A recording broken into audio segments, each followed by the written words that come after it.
The human brain is a biological survival machine. It is designed to understand linear threats. If a predator runs toward you, you can calculate its speed. If you take 1 step, you move 1 pace forward. If you take 30 steps, you move 30 paces forward. We are hardwired to understand the world in a straight line, but the universe does not operate in a straight line, and neither does the global financial system. The greatest trap in the history of wealth is not a stock market crash. It is not a fraudulent corporate monopoly. It is a biological blind spot. It is an illusion so powerful and so quiet that it has bankrupt kings, destroyed empires, and quietly transferred the wealth of the entire planet into the hands of a patient few. The elite do not get rich by working harder. They get rich by exploiting a mathematical anomaly that the human mind physically cannot comprehend until it is far too late. Welcome to Case 026. Today, we open the file on the chessboard illusion. We will investigate the silent violence of compounding, the lethal cost of delay, and the ancient mathematical weapon that built the modern world. Long before Wall Street existed, before the creation of the stock ticker or the central bank, the mechanics of absolute wealth were already fully understood by those who knew how to calculate time. The blueprint for this illusion begins with a legend from ancient India. A brilliant courtier presented a beautiful, handcrafted game to his emperor. It was the game of chess.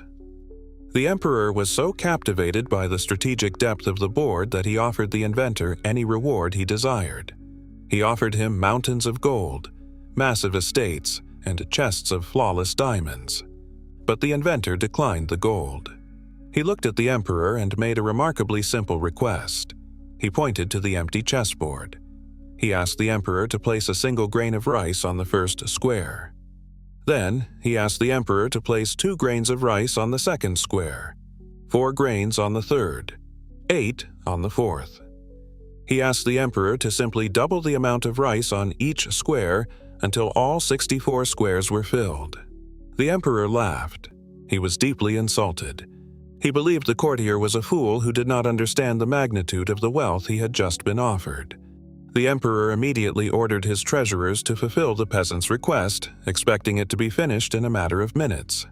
But the emperor, like 99% of the modern population, was thinking in a straight line. He was about to experience the devastating violence of exponential growth. For the first row of the chessboard, the illusion holds perfectly. Square 1 holds 1 grain. Square 2 holds 2. By the 8th square, the end of the first row, there are only 128 grains of rice. It is barely enough to fill a wooden spoon. The emperor's treasurers smile. The math seems harmless. But as they move to the second row, the numbers begin to strain. By the 16th square, there are over 32,000 grains of rice. It is a small bag. By the 24th square, there are 16 million grains. It is a wagon full of grain. The laughter in the emperor's court completely stops. The illusion has shattered. The numbers are no longer compounding gradually. They are exploding. The trajectory goes vertical. By the 32nd square, the exact halfway point of the chessboard, the emperor owes the inventor over 4 billion grains of rice. It requires the entire harvest of a massive agricultural estate just to cover 1 square. But it is the second half of the chessboard where the true horror of the math reveals itself. By the time the treasurers reach square 40, they need 1 trillion grains of rice. By square 50, they need an amount of rice that would completely bury the capital city. By the 64th and final square, the number is 18 quintillion, 446 quadrillion. To fulfill the debt, the emperor would need to cover the entire surface of the planet Earth with rice, oceans included, 2 feet deep. The emperor realizes the terrifying truth. He has not just lost a game, he has been financially assassinated. The courtier did not ask for a reward. He asked for the entire kingdom, and he used the invisible weapon of time to take it. The emperor, facing absolute ruin, did what all desperate men in power do. He had the inventor executed. But killing the messenger does not kill the math. This is not a fairy tale. The chessboard is the exact architectural blueprint of the modern financial system. When Baron Rothschild was asked what the greatest invention in human history was, he did not say the steam engine or the printing press. He said it was compound interest. He called it the eighth wonder of the world. He understood that whoever understands compounding earns it, and whoever does not pays it. In the modern world, the grains of rice are dollars, and the squares on the board are years. The elite banking cartels and generational dynasties use this exact math to silently conquer the economy. They know that true wealth is not generated by massive, risky bets. True wealth is generated by placing capital on the board and allowing the brutal, unstoppable mechanics of time to double it in the shadows. But the illusion works both ways. The modern financial trap is designed to use the chessboard against the working class. Imagine two modern workers. We will call them the patient and the delayed. The patient begins placing his rice on the board at age 20. He aggressively invests $300 a month into a broad market index fund, yielding a historical 8% return. He is buying the global infrastructure of capitalism. He does this every single month without fail until he is 30 years old, and then he stops entirely. He never invests another dime for the rest of his life. He simply leaves the money on the board to compound. The delayed waits. He wants to live in the moment. He believes he has plenty of time to catch up. At age 30, 10 years later, he wakes up and realizes he needs to build an empire. He begins investing the exact same $300 a month. But to make up for lost time, he invests every single month from age 30 until he is 65 years old. He invests for 35 continuous years. When they both retire at age 65, the math executes its final judgment.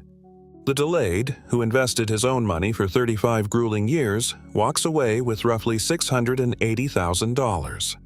The patient, who only invested for 10 years and then walked away, retires with over $1 million. The delayed invested 3 times as much of his own money, for 3 times as long, and still lost by a massive margin. This is the lethal cost of delay. This is the silent violence of compounding. The money you invest in your 20s is not the same currency as the money you invest in your 40s. A dollar invested early is a heavy, armored tank. A dollar invested late is a wooden shield. By waiting just 10 years to start, the delayed missed out on the second half of the chessboard. He was permanently locked out of the explosive, vertical wealth transfer that only occurs in the final decades of the timeline. So why does the majority of the population fail to capture this wealth? Why do so many retail investors die broke? Because the chessboard requires something that human nature desperately hates. It requires absolute boredom. It requires you to sit in total silence while the rest of the world screams.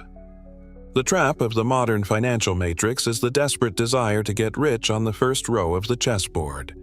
People buy volatile cryptocurrency.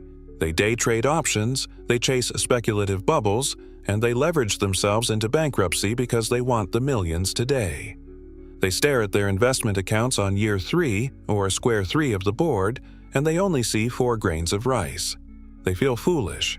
They feel like they are falling behind. Their ego demands immediate gratification. So they take their capital off the board and throw it into a casino. They interrupt the compounding process. They reset their timeline back to 0. The true financial apex predators do not interrupt the math. They do not get bored.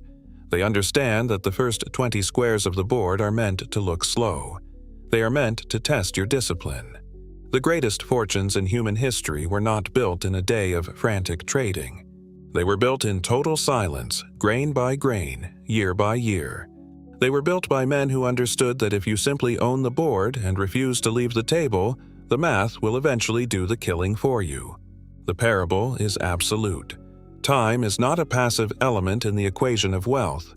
Time is the only element that matters. If you try to force the math, the market will destroy you.